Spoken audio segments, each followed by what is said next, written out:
So firstly sir, good to see you. काफी अच्छा लगता है आपको जब भी मैं देखता हूँ. I feel very good. Thank जो you. भी आपके किरदार है, and especially I always tell you, my mom is your very big fan. Thank you. Whenever he sees Anupama, and to be very honest, your role in Anupama is very good. मैं देखता हूँ, अब real life में भी I have seen you, real life also seen you. The people loves your character. वनराज शाह की मैं बात करूँ, वनराज शाह को इतना प्यार मिलता है, and it's been like more than 2 years, and the quality in the Vanraj Shah, the young Vanraj Shah, the mid age Vanraj Shah, and OTT में भी आए थे, उसमें भी एक अलग किरदार था वनराज शाह का. Tell us something about Vanraj Shah. There is something about Vanrasha, surely, or probably that something about Vanrasha was the reason for me to also sort of say yes to this show, because मुझे राजन ने शुरू में बोल दिया था कि ये पहला ऐसा ग्रे कैरेक्टर होगा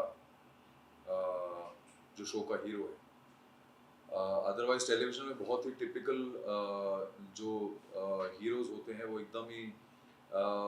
एकदम good boys and Yes. Too good to be true वाला होता है. बट ये पहला ऐसा हीरो होगा जो ग्रे होगा, जो यू नो थोड़ा सा उसमें नेगेटिव स्ट्रीक होगा. तो मुझे ये बात बहुत अच्छी लगी थी, और जब मुझे कैरेक्टर का वन लाइन सुनाया था तो मुझे लगा कि बॉस ये कैरेक्टर जो है ना, ये कैरेक्टर आइकॉनिक बन सकता है. Yes. तो वहाँ से इसकी शुरुआत हुई, और आज 2.5 साल के बाद अगर आप देखो तो ये कैरेक्टर ऐसा है जो कभी भी किसी को बोर नहीं होने देगा. क्योंकि ये कब क्या सोच रहा है, क्या कर रहा है, या क्या कर सकता है, ये कभी कोई प्रिडिक्ट नहीं कर सकता. कब इसका मूड स्विंग हो जाए, कब ये एकदम से पलटी मार दे, कब एकदम से गुस्सा हो जाए, या कब एकदम बच्चा बन जाए अपने माँ बाप के आगे, पता नहीं रहता है. तो ये जो उसके कैरेक्टर की अनप्रेडिक्टेबिलिटी है, यही इस कैरेक्टर को इतना यूनिक बनाती है. And that is probably one of the reasons why it is different, and it is something that is आज तक ना तो मैं ये प्ले करते हुए बोर हुआ हूँ, ना ऑडियंस देखते हुए बोर हुआ. Yes. पर कोई ऐसी बात है जो आपको लगता है वनराज शाह और सुधांशु जी की सिमिलर है, रील और रियल कैरेक्टर की मैं बात कर रहा हूँ, जो आपको लगता है. वनराज के और सुधांशु की एक सिमिलरिटी है सबसे बड़ी, वो ये है कि दोनों फैमिली मैन हैं बहुत strong. Yes.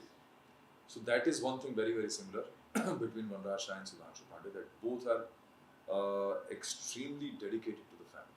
Yes. And once you go home, so what are the response from the family members के आपका किरदार के बारे में, do you like say something about the work you have done, आज हमने ये काम किया, you are going to see the change in me, और एक नया किरदार ऐसा, do you discuss? Actually मेरे घर पे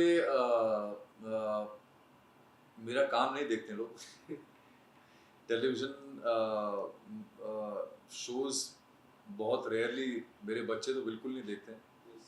because they are either my younger son is busy with his studies, the older one is busy training himself for other things, और मेरी वाइफ जो है वो कभी कभी देखती हैं, कभी नहीं देखती हैं. तो बहुत रेगुलर तो नहीं देखते हैं, लेकिन हाँ कभी कभी मुझे ऐसा कहीं से 2-4 मैसेजेस आ जाते हैं कि अरे आपका वो सीन बड़ा अच्छा था, वो सीन बड़ा अच्छा था. तो मैं स्पेसिफिकली वो सीन लगा के देखता हूँ कि अच्छा कैसा आया है, तो देख के अच्छा लगता है, खुश होता हूँ मैं कि अच्छा चलो लोगों को पसंद आया जो मैंने किया है. एंड कभी कभार ऐसा होता है कि कोई सीन जो मैंने परफॉर्म किया हो, जो मुझे लगता था कि ऑन पेपर जैसा था, मैंने उससे बिल्कुल ही अलग किया है उसको. Yes. एक अलग अपना उसको एज दिया मैंने. तो मैं स्पेसिफिकली वो सीन देखता हूँ कि how it has turned out, because for me it is a learning process also. Right. You know, playing Vanrasha is not just about playing Vanrasha, it is also about exploring a mind into into directions that I have not delved into. तो मैं अपने mind को explore करता रहता हूँ और देखता हूँ कि मैं क्या क्रिएट कर सकता हूँ, क्या नया दे सकता हूँ एज एन एक्टर, क्या how can I execute this character more differently और मोर इंटरेस्टिंगली. तो उसको मैं देखता हूँ so that I can understand and may be learn और मे बी अनलर्न, कि मुझे आगे क्या नहीं करना चाहिए वो भी सीख जाता हूँ.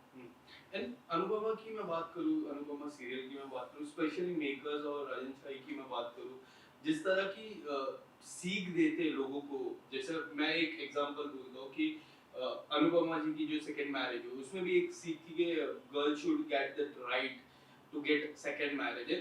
काफी लोग की सीख, और इस तरह की काफी कुछ आए हमने देखा। जब ओटीटी में भी आया तो जो फ्लैशबैक की स्टोरी थी वो बताई हमें। तो इस तरह की सीख आपको जब स्क्रिप्ट मिलती है तो what do you discuss with the makers about the script and all, and how do you feel इतनी सारी जो learning lessons मिलते हैं, लोगों को learning lessons मिलते हैं अनुपमा से, so how do you deal with all those things? I, आपने दो सवाल पूछे। Yes. एक तो ये कि जो सीख मिलती है उसके बारे में क्या है, दूसरा कि मैं डिस्कस करता हूँ जब Yes, कोई the two.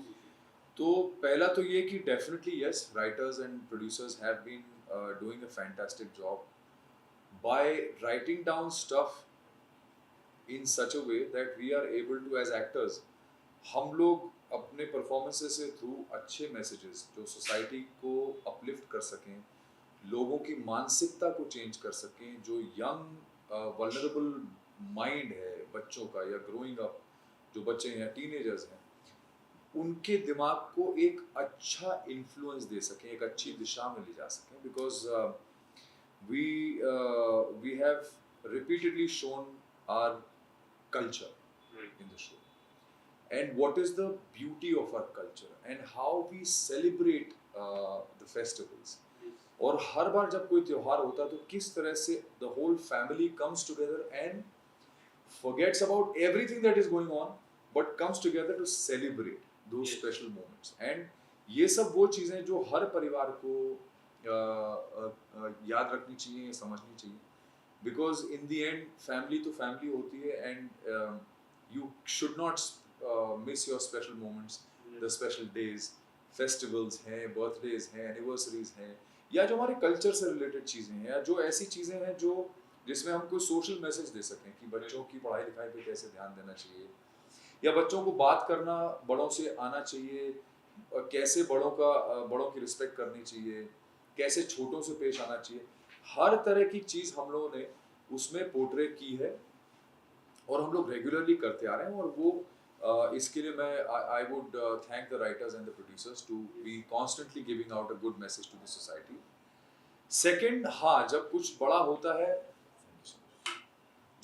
होता है, कोई बड़ा चेंज होता है या बड़ी कोई कहानी आती है, तो जैसे आपने बोला कि वेब सीरीज में हमने मेरा एकदम अलग लुक था, मैं यंग था, उसमें 18 साल पुरानी कहानी दिखाई गई, तो उसके लिए yes there are creative discussions, और ऐसा नहीं कि क्रिएटिव डिस्कशन अदरवाइज नहीं होता है।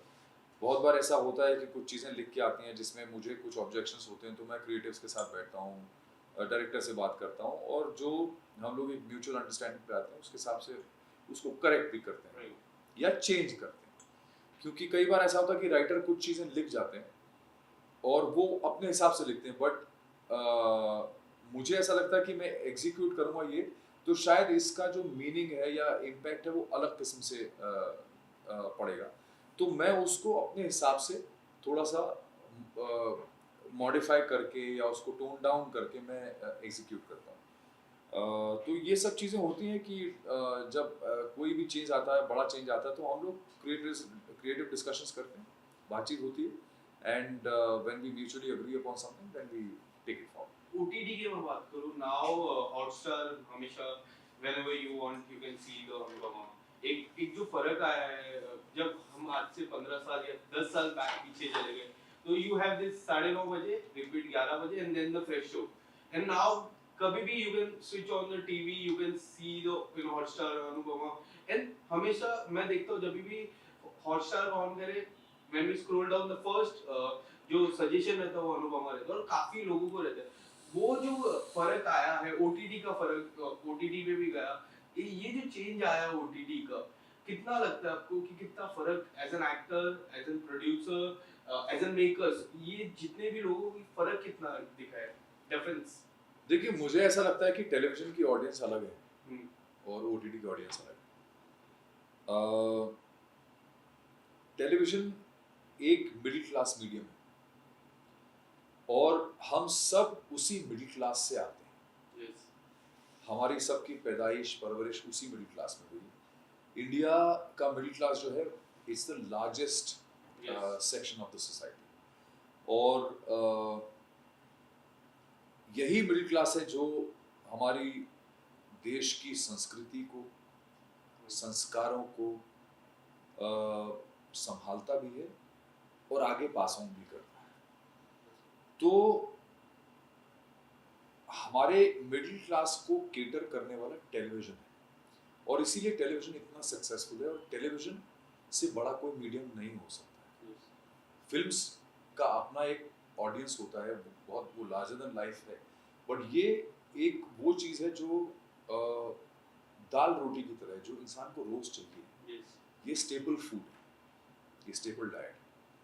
फिल्म्स या ओटीटी जो है, ये वो डाइट है जो आप वीकेंड्स पे अपनी फैमिली के साथ किसी अच्छे रेस्टोरेंट में जाके खाना खा रहे Yes. हैं, बट वो खाना आप रोज नहीं खा सकते। So this is the difference between television and OTT. रही बात टेलीविजन शोज की, जो ओटीटी पे आ गए हैं, वो भी उसी ऑडियंस को केटर कर रहा है जो टेलीविजन देख रहा है। जो लोग Right. टेलीविजन नहीं देख पाते या उनको टाइम नहीं मिल रहा है, वो लोग सुबह देख लेते हैं, या जिनको इतना एक्साइटमेंट रहता है कि यार आज सुबह एपिसोड आएगा तो पहले मैं देखूंगा, Yes. तो वो लोग सुबह उठ के देख लेते हैं और फिर शाम को फिर से रिपीट देखते हैं। Right. So it's a different audience altogether. OTT, otherwise the OTT shows, जो web shows हैं, they cater to a very separate, very different audience, which could be also watching television but not necessarily watching television. It's a different audience altogether. And मैं बात करूँ, you started your modeling career at the age of 18, correct? 19. 19. 90. Then you did 3 movies with none other than Akshay Kumar sir, and then television. इस दौरान कभी बीच में ऐसा लगा कि you can also do reality shows? Because why I am asking this question, because I have seen many television actors doing reality shows, especially Big Boss. मैं big boss से शुरुआत करूंगा कि कभी आपको लगा कि you should do reality shows, something like Big Boss? देखिए, मेरा एक पर्सनल ओपिनियन है, a lot of people may not like it, but I want to say it, that it has been over 2 decades since I have been working. Yes. मैं India के one of the top names as a model भी मेरा नाम था उस time पे in the top league of models. Then with a band of boys, you know, we were a global name, और मैंने जो भी फिल्में की हैं, good bad ugly, but I have always had a very I earned a lot of respect in the industry with the kind of work whatever I've done.